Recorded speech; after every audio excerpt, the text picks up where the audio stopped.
Welcome everyone to the CNY Solidarity and Indivisible Onondaga County Monthly Meet. I am Judy Jerome, and I am the newly recruited member of the coordinating committee, and now was thrust to the microphone. My pronouns are she, her. We acknowledge with respect the Onondaga Nation, fire keepers of the Haudenosaunee Confederacy, the sovereign nation on whose unceded land Syracuse, New York currently resides. The Onondaga Nation continues to maintain their traditions, language, and sovereign government as the longest standing democratic government on Turtle Island. An action you can take to support the Onondaga Nation is to support returning Maple Bay to the Onondaga Nation. Visit lakeback.org for more information on how you can take this action. Thanks. A couple of announcements. Tuesday, everybody. Yeah. Oh my God. I'm still in a state of euphoria. We flipped. Yes. We had a good night. We elected Sharon Owens for Syracuse mayor. Yeah. We flipped District 10 with our own Elaine Denton. Yeah.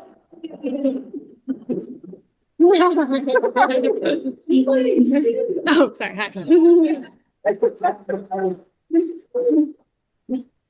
And we flipped the entire Onondaga County legislature. Yeah. So any of our county legislative people, please stand up. I see Mo. I see Ellen.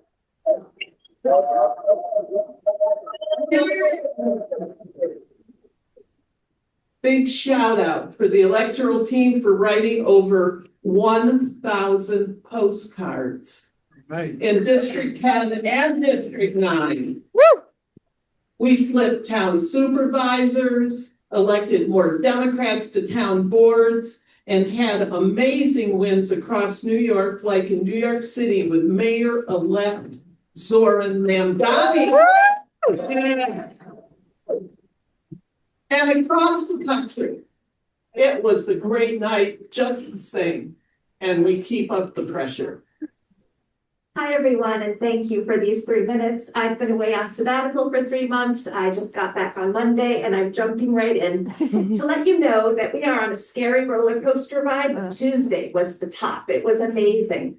But then Friday, Governor Hochul's administration, the DEC in New York State, caved to pressure and bullying from the Trump administration and approved a big gas pipeline downstate. So in New York State, we feel like we've got it. We passed the CLCPA, we passed some really great legislation, the All Electric Building Act, we passed the 100-foot rule repeal. We've done great stuff, and CNY Solidarity has been part of that with Agree and with a lot of other allies. But those laws are under attack also. So we need to defend them. And how are we going to do that? We have an info meeting, November 13th, 7 p.m., a Zoom.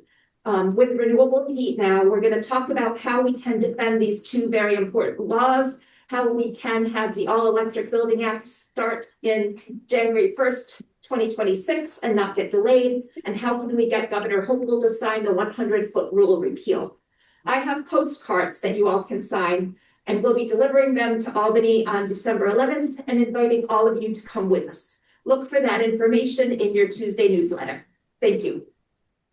Another post-No Kings action is we are collecting donations for the Food Bank of Central New York. We have already raised, as of 30 minutes ago, $9,420 for the food bank.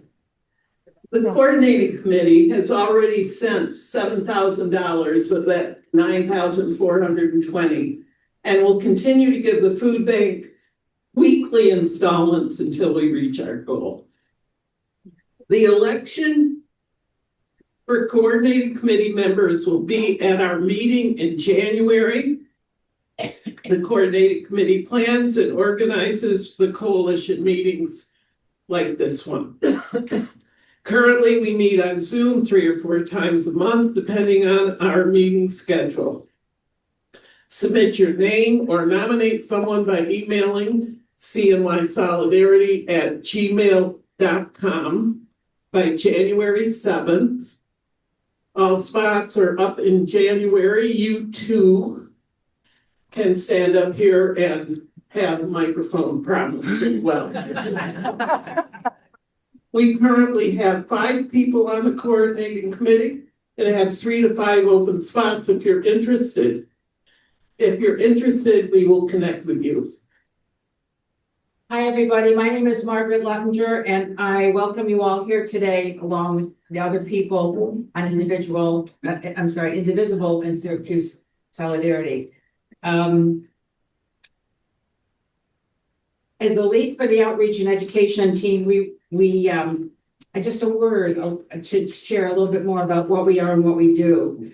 First, we seek to introduce and raise awareness about Indivisible Onondaga County, which we call IOC, I guess, and the community, and to invite your engagement with us to peacefully address issues, concerns, and actions having impact on political, economic, and social justice, our democracy, and our constitutional form of government.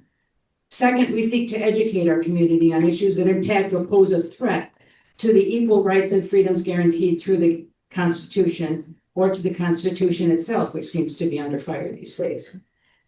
We previously hosted a panel addressing federal changes and cost and funding reductions made by this administration affecting the availability, eligibility, and cost of medical care for our veterans. And I'll stop here for a minute because Tuesday we will honor our veterans, and I would like to know if there are any veterans in the room. We would like to recognize you. Do we have any veterans with us? Thank you. So would you stand up?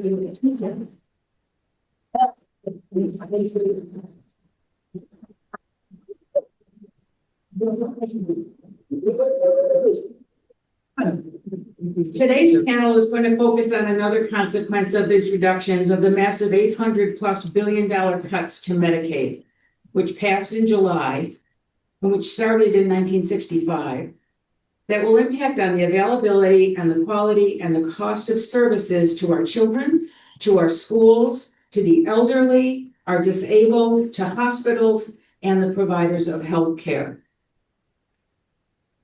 Let me take a minute and just ask some questions.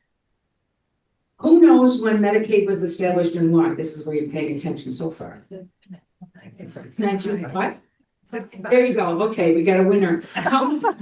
How many people here might know of a special needs child in public school? How many have or know of someone in a nursing home or in home care? How many have or know of someone who has a need of behavioral health support? Anxiety, depression, and addiction. How many of you know the possibility your taxes could increase because of the cost reductions that have happened through Medicare? So a lot of people haven't thought about that piece yet. And these are the things that we want to talk about a little bit today. Time is not going to allow us to go into depth on all of these issues, but please be sure to grab a copy of some of the handouts that we have at the front and back table, because that's supplemental information that will address these different issues that you just raised your hands up about. So let's get started. I'm pleased to introduce our first panelist, Senator Rachel May. As I share a bit about her, I think you'll see why we're really glad she could join us and why we know she'll have much to contribute. Senator May represents Central New York's 48th District, including the city of Syracuse, parts of Onondaga County, and Cayuga County. She is the chair of the city's 2 committee and the Legislative Commission on Rural Resources and a member of the Committee on Aging, Agriculture, Elections, Environmental Conservation, Health, Housing, Construction and Community Development, the Joint Senate Task Force on Opioids, Addiction and Overdose Prevention, Legislative Women's Caucus, and State Native American Relations. Woo. Wow. Senator May was instrumental in passing transformative legislation, including comprehensive election reforms, tenant-centered housing reform, unprecedented criminal justice reform, and the nation's most ambitious climate legislation. She has worked hard to bring to the people of Central New York and to bring them into the decision-making process in Albany by holding a record number of legislative hearings in the regions on issues including climate leadership and Community Preservation Act, rural broadband, farm labor rights, healthcare for all, and upstate nursing home issues during the COVID crisis. In addition, she has brought her downstate colleagues to Central New York for roundtables on opioid addiction, treatment and prevention, minority and women-owned businesses, childcare, and child welfare. She sponsored and passed into law a bill to create the first regional STEAM, science, technology, engineering, arts, and math. Very good, absolutely. Which is currently under construction. With open. Oh, Yeah. sorry, it's open. That's right. I was thinking of something else. Thank you for that.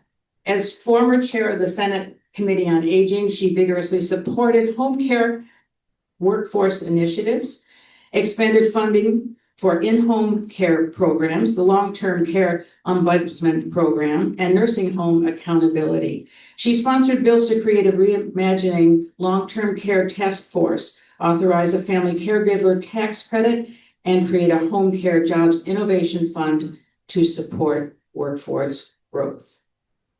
As chair of the city's 2 committee, Senator May focuses on New York State's many vibrant cities outside of New York City. Though each has its own identity, most share a common number of challenges like concentrated poverty, limited tax bases, under-resourced schools, and food and transportation deserts. Senator May is an American academic holding degrees from Princeton, University of Oxford, Stanford, and from Syracuse's SUNY Environmental School. She is a university administrator. Of course, we know her as our politician representative here in New York State. She's a member of the New York State Senate, representing the 48th district since 2023 and the 53rd district from 2019 to 2022. She is first elected to the Senate in November of 2018, having decisively beaten her Republican opponent in 2024. So, with all of that said, Senator, I am going to turn this over to you.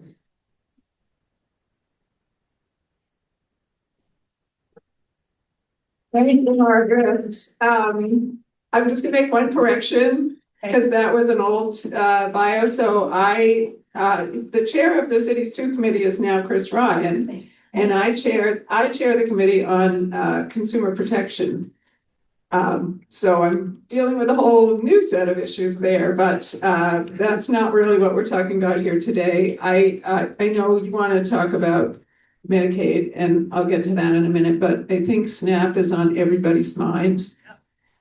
And I was asked coming in if it's true that New York is filling the hole for SNAP benefits.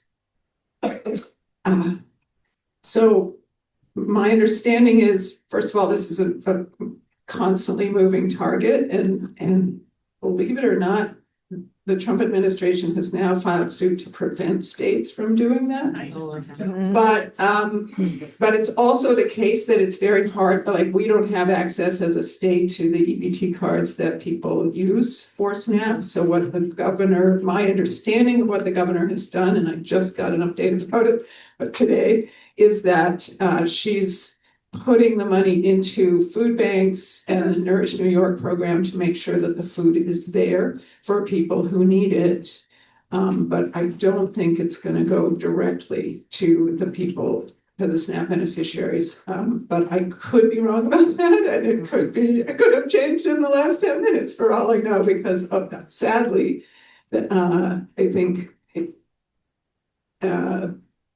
part of what they're trying to do is keep us guessing all the time and make it really hard for us to mobilize to actually make the changes that need to be made. So I will try to get better information about that. But in any case, we did put money in the budget this year for emergency funds for the governor to be able to use in with no notice. She doesn't have to go through the comptroller or anything to do it for exactly this kind of emergency. And I know she's doing what she can to fill the holes in terms of food insecurity in the state. And if you're not familiar with the Nourish New York program, this is something we put in place a few years ago, which directs food aid dollars to buy the food from New York farmers, so that we are supporting our farmers at the same time that we're supporting our food banks and making sure that it's fresh, healthy, local food that is going into those allocations. So I will say one of my frustrations in the budget this year is we also put $2 billion toward those checks that everybody's been getting for $150.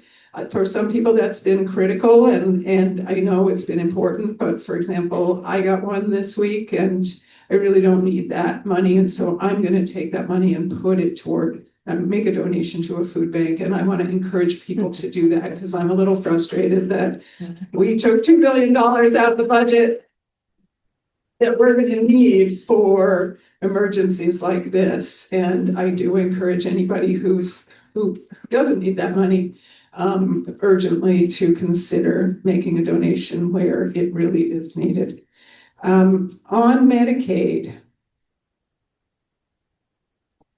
so my understanding is the proposed cut to Medicaid is $7.5 billion out of New York State's amount that we have been getting in the past. And the main result of that, what the governor has had to do is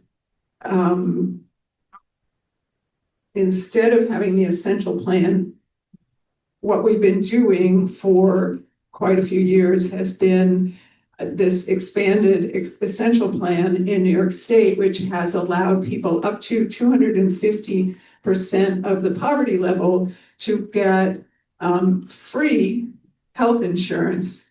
And we have to scale that back now. So it's going back to what was once called the basic plan, and that's up to 200% of the federal poverty level. So that eliminates 450,000 New Yorkers from access to this subsidized healthcare plan, which was saving them about $6,000 a year.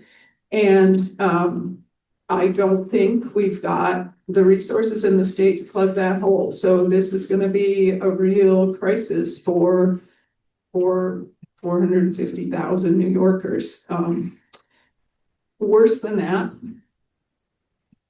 it's a crisis for the people who will lack insurance, but it's also a crisis for the healthcare providers. If you think about rural hospitals or home care agencies or emergency medical providers,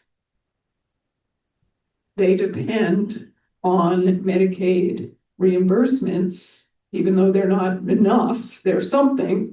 They depend on those reimbursements to keep themselves in business. And if somebody comes with an emergency to the hospital has to treat them.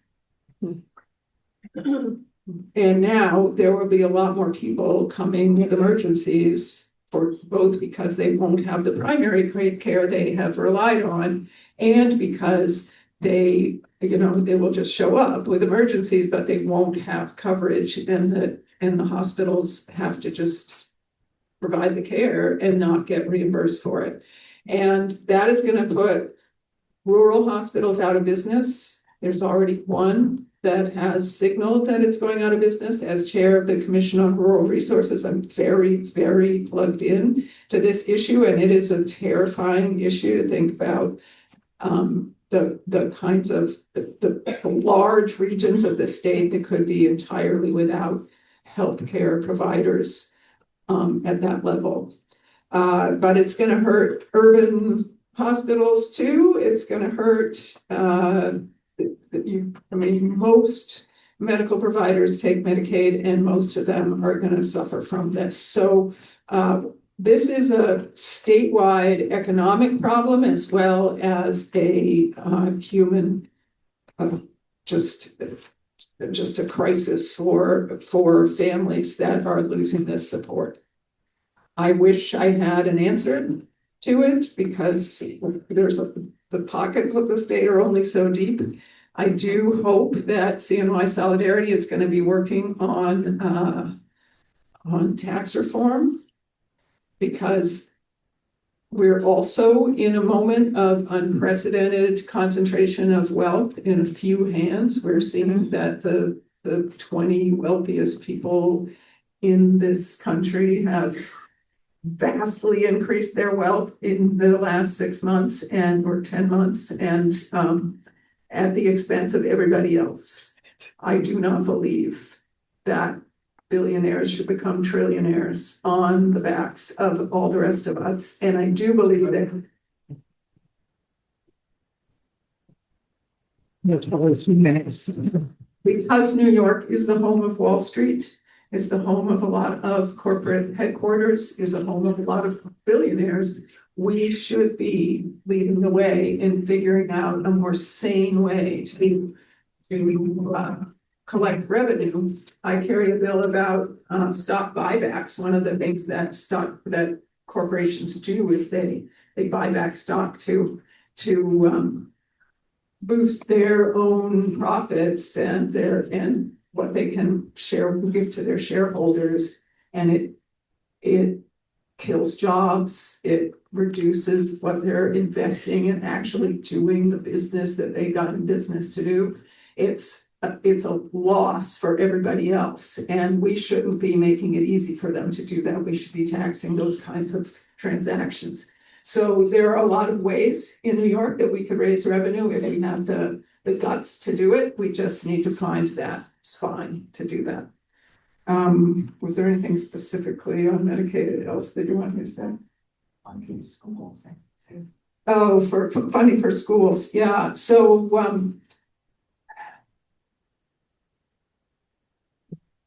my understanding is most of that doesn't go directly through Medicaid, but the federal education department is scaling way back both its employment and its investments, and it's going to hit.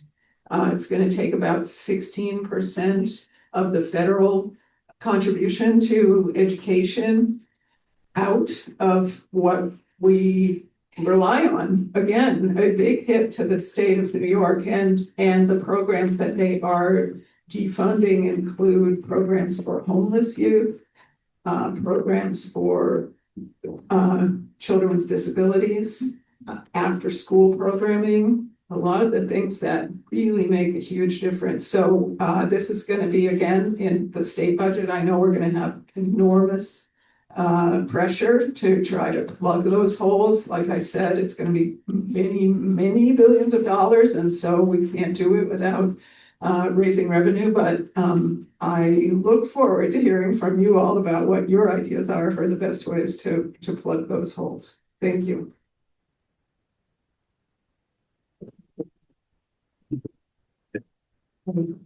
Sounds like you've got a lot ahead. We do. To speak to the issues of the impact of Medicaid cuts on schools, we have with us today Nyatwa Bullock. Nyatwa is a commissioner in the city school. And just to give a sense of magnitude, the City of Syracuse School District has 21,000 students each day in pre-K to 12. 6 high schools, 12 middle schools, and we also have 13 elementary schools. Nyatwa was elected in 2021 and finishing her first term on school board, and she previously worked as a teacher's assistant within the school district and as a community ambassador at the Center of Community Alternatives, and she works with presently teaching at OCM BOCES. She also has a nonprofit where she teaches students trade work. The role of a commissioner, which she holds, is this: oversee the administration of public education within the district, develop and implement educational policies and programs, ensure compliance with state and federal education requirements, manage the budget allocation of resources for the schools, collaborate with school leaders, teachers, and community stakeholders, and advocate for students' needs and also for educational equity. So she's going to share her insights on the effects of the cuts in school and on the ability of students to succeed in their lives. So welcome.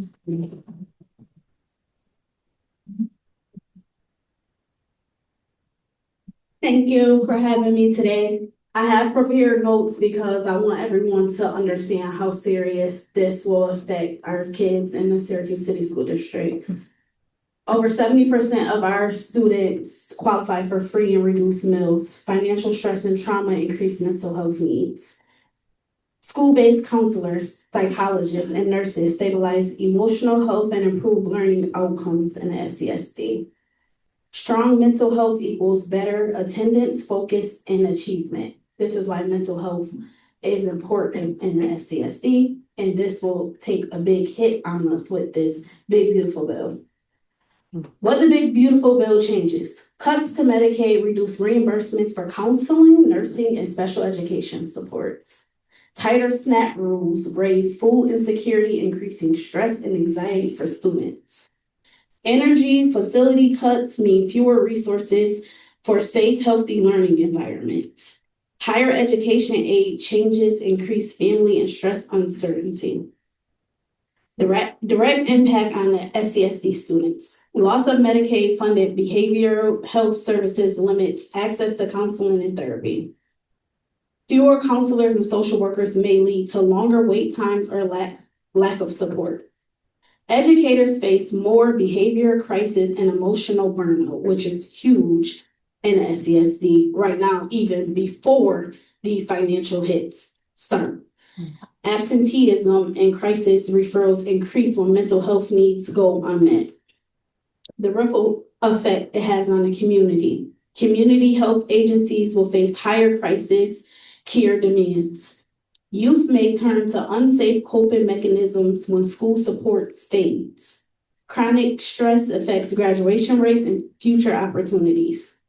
SESD faces elevated risk due to high concentration of high-need students. So I did also put together action steps that at the SESD and our partners can start to form.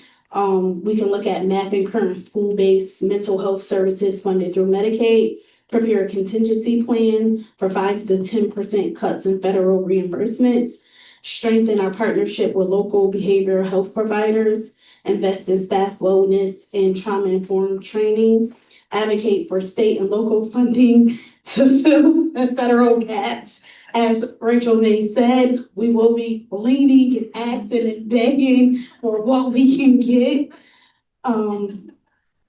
I also want to just say the work that you guys are all doing in this setting, I know works. So if you guys can keep this up, that would be great. I worked as a statewide organizer for Center for Community Alternatives for 3 years, and I was able to get legislation passed because of groups like this and having the town halls and informing our community.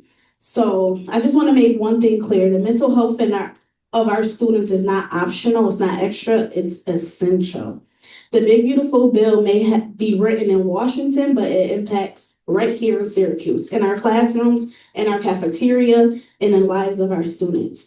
When Medicaid is cut, when the food benefits shrink, when school counselors and social workers are stretched thin, our students feel that, not in policy memos, but in anxiety and stress and hunger and in silence. In the Syracuse City School District, over 70% of our students rely on these supports that keep them emotionally and physically stable enough to learn. The moment those supports weaken, we don't just risk grades dropping, we risk young people losing hope. I want every parent, every educator, and every community partner here to know we will fight to not let this happen quietly. We will advocate, we will organize, and we will protect the services that help our children heal and grow. We will make sure no students is invisible, no counselor voices is ignored, and no families is left out of these conversations. Because when we talk about mental health, we are really talking about the heart of education, the part that keeps our students showing up, believing, and dreaming. So I'm just gonna ask you all to please keep fighting for our kids in our district, in our city, and in our county, even at BOCES. We talk about what this might look like when it happens to our students. So it's not just the SESD, it's also our suburban counterparts as well. Thank you.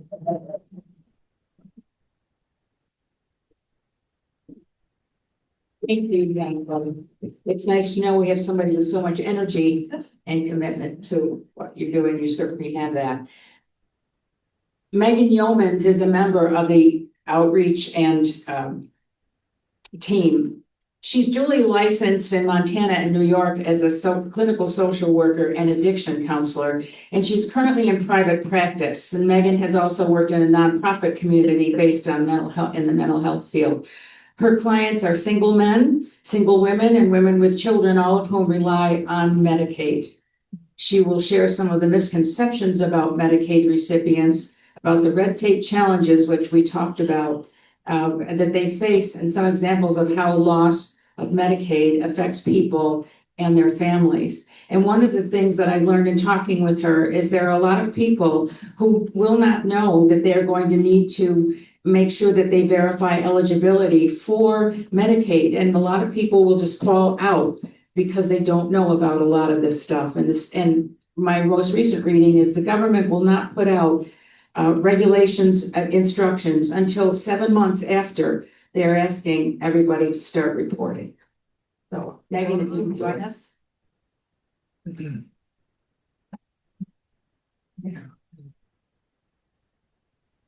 Everybody, I'm a little nervous, so forgive me. And tough facts to follow. Yeah, so I am a licensed clinical social worker, LCSW, and a licensed addiction counselor, LAC. Actually, somebody in the first hour asked about impact on other states, which is really interesting because I can share a little bit about my experience in Montana. Oh, sorry. Somebody asked about out of state, and I can speak a little bit to that experience, having worked in Montana for most of my career. I grew up in Syracuse and just recently moved back. Most of my clients are on Medicaid, and I think, you know, some of what we talked about with Margaret is mostly I'm going to be sharing kind of like my microcosm of experience, but working in Montana, there were a lot of Medicaid cuts about 10 years ago, and I can share with you working at a community-based nonprofit healthcare center, how that impacted our community significantly. So I worked at an agency that offered mental health services, addiction services, so individual counselors, group counselors. We had treatment providers, like prescribers, day treatment.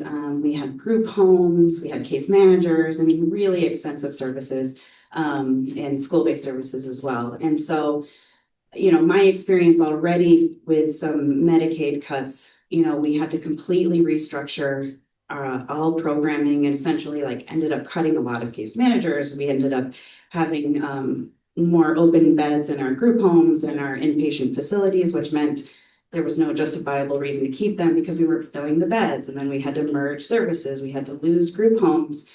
We lost a lot of providers, and ultimately we're not able to serve our community well because they weren't able to access services because we couldn't get reimbursed for that. And so, you know, I already see this on this micro level right now. You know, one of the examples I was sharing with Margaret is, you know, the differences in the Medicaid threshold. So I have a client, one of the examples I was prepared to share today, a family of 5. The only thing that changed was they got married. They've been together for years and now they no longer meet the criteria for Medicaid. So I've been working with this individual for years. I'm not going to stop working with her. So as a side note, I'm a provider who's no longer getting paid, which isn't the point. The point is her and her family. And so, she's somebody who's in recovery. She's on medication assisted treatment.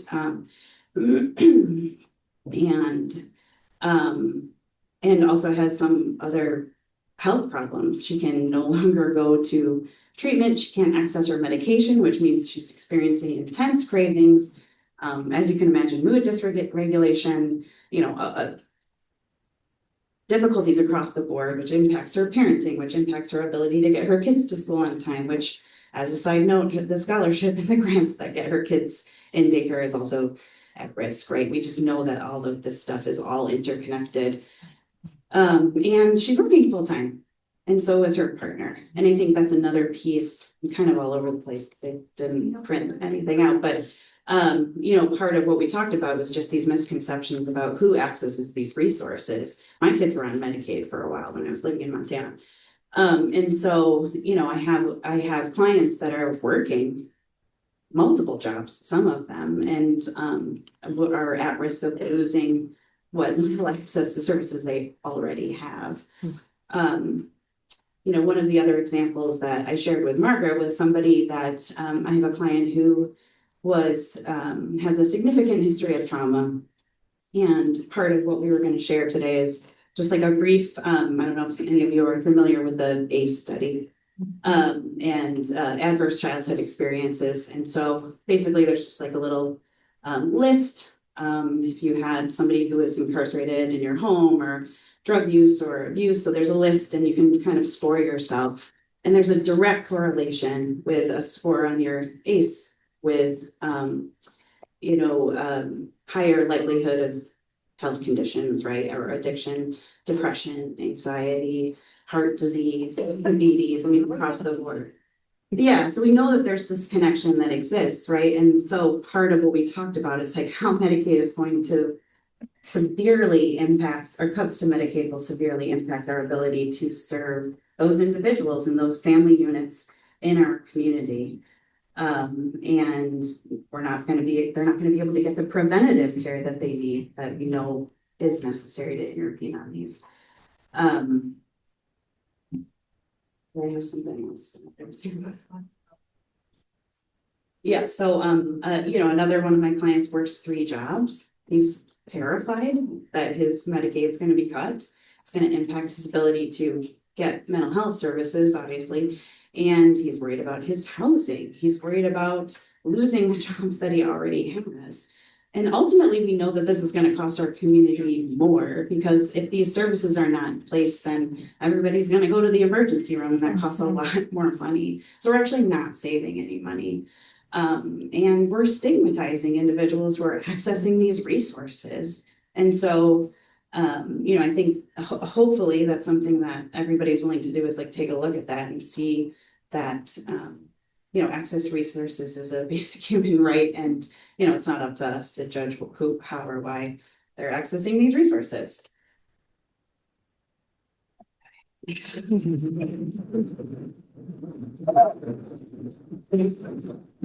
really serious issues that are going to affect our communities, and even those of us who are not in need of these things, have children and grandchildren and nieces and nephews going to school with kids who are going to not be getting the mental health counseling that they need, the behavioral stuff and the health things. So it's not like we can run away from this. It's a serious issue. 1 in 5 adults experiences mental illness each year. Anxiety disorders affect about 31% of adults at some point in their life. Major depressive disorder impacts about 7.1% of adults annually, and suicide rates are increasing at 15% since 2019. Mental health services utilization has risen. Youth mental health needs have escalated. Again, it's a big impact on our families and on our communities. And next, to speak to that and to talk about the what they see as healthcare providers are two ladies who join us from SEIU 1199, local 1199, and Chloe and Angel, and they're members of the healthcare workers. They each have been engaged in the healthcare field for quite some time and are strong healthcare advocates. Their members are on the front lines providing healthcare to support those in our community in need of care at home. And obviously there are others who work in nursing homes and hospitals as well. They'll share what they're seeing as the challenges that have a lack of Medicaid funding will have on the ability to deliver on increasing demands. So ladies, I'd like to join us.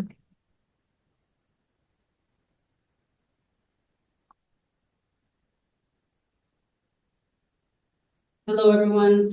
I'm going to tell you a little bit about actually 1199 SEIU. We're the largest healthcare worker union in the country. We represent 450,000 healthcare workers, and we're currently growing. Our members work in healthcare, nursing homes, hospitals, clinics, and other healthcare settings. In Central New York, we represent 10,820 members from Auburn, Utica, and everywhere in between, and we are organizing more every day. Our largest employer area is Crouse Hospital in Loretto. 1199 SEIU plays a critical role in every New York State budget negotiations when it comes to healthcare funding. Federal budgets talks about healthcare funding, and we also make sure we elect champions of healthcare and working families to office in all levels of government. What are the cuts? In July, Congress and Trump signed into law the largest cuts of Medicaid funding ever. These cuts are over $1 trillion. They will strip healthcare from over 12 million Americans. These cuts were done to make the wealthy wealthier on the backs of working families. They were also made to fund what we know as ICE enforcement and family separations, which is crazy to me. Pass it to my friend. Hello, everyone. So for home care, this is what these cuts look like. Huge losses in funding. Currently, Medicaid pays for 70% of home care.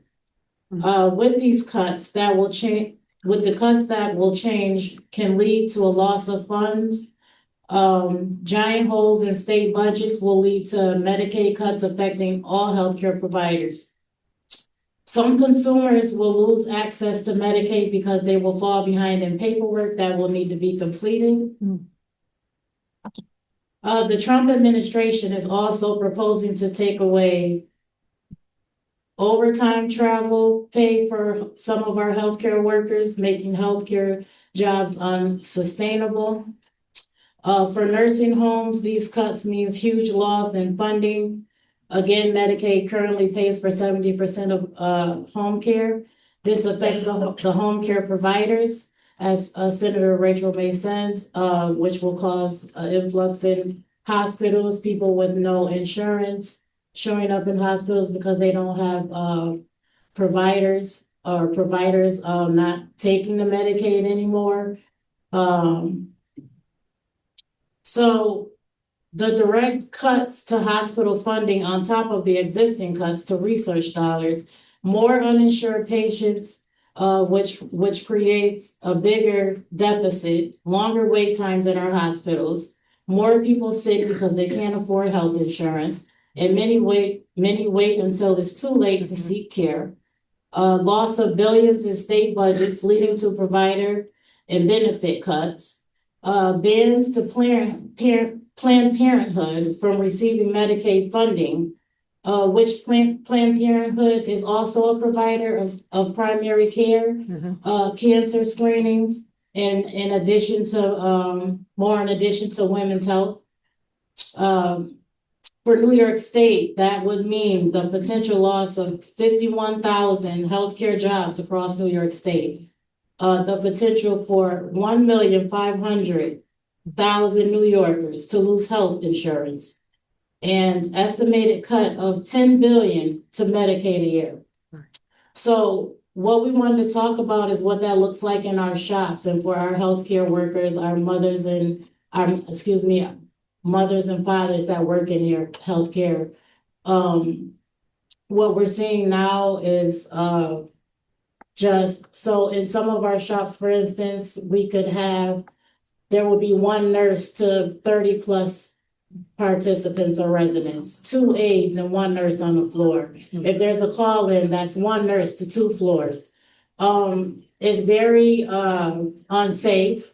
It could go against this nurse's license. Her license could be in jeopardy. If anything happens on the floor, you know, if I'm covering 2 floors as a nurse, and when something happens on 1 floor and there's no available nurse there, you know, that could be a license. That's a lot of strain on the 2 aides that are on the floor, taking care of 30+ participants. You want to think about what that looks like when it comes to the proper care that they're getting.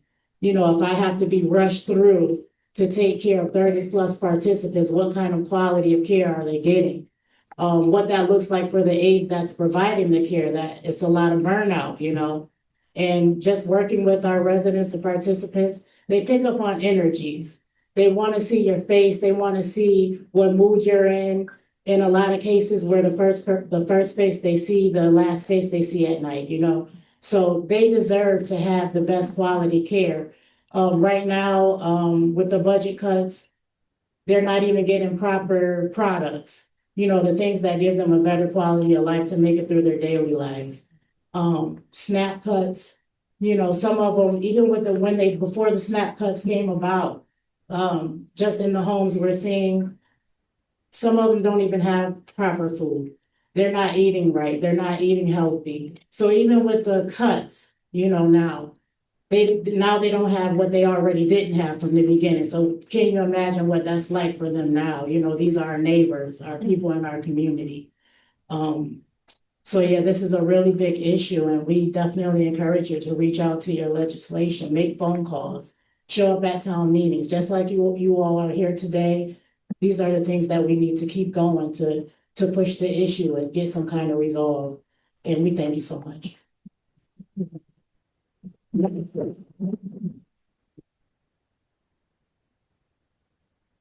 Thank you so much. It's not a very pleasant meeting, is it? The things that we're listening to, but if you remember what I asked, how many people know or have someone who is a special needs child? Speech therapy, autistic children, before and after school programs. I know that Congressman Mannion had sponsored a bill, and it is one that is attempting to assure that the services to be provided by law to our disabled children in schools will still get that. But it's always been the federal government as a law. It says the states have to provide equitable education to young people and to disabled people.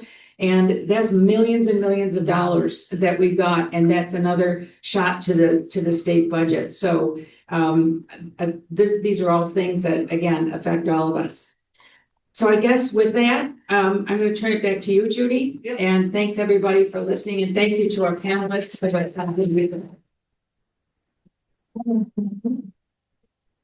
Thank you, Kendall. Thank you, Senator May. Thank you all for coming. Hope to see you in December when we will have a celebration. So, thank you all.